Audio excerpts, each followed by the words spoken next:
బంగ్లాదేశీ శరణార్థులు అలాగే భారతదేశంలోని చొరబాటుదారులైనటువంటి ఎవరైతే బర్మా నుంచి వచ్చినటువంటి వాళ్ళు, ఆఫ్ఘనిస్తాన్ నుంచి వచ్చినటువంటి వాళ్ళు ఎక్కడెక్కడ ఉంటున్నారు? ఇప్పుడు కర్ణాటకకు పోతున్నారు, తెలంగాణకు పోతున్నారు, ఈశాన్య రాష్ట్రాల్లో ఉంటున్నారు, మహారాష్ట్రకు పోయారు మొన్నటిదాకా, ఇప్పుడు ఆగుతున్నారు. అదే సందర్భంలో బెంగాల్లో ఉంటున్నారు.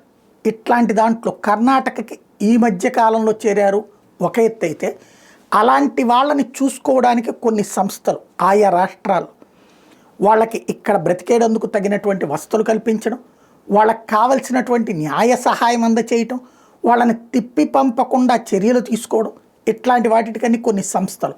ఆ సంస్థలకి స్పాన్సర్ చేస్తున్నదే సోరోస్. ఈ సోరోస్ బెంగళూరులో ఉన్నటువంటి సంస్థకు కూడా ఇట్లాంటి సాయం అందించింది అన్నటువంటి లెక్క తేల్చింది. ఇప్పుడు ఈడీ ఆ దిశగా దర్యాప్తు జరుగుతోంది.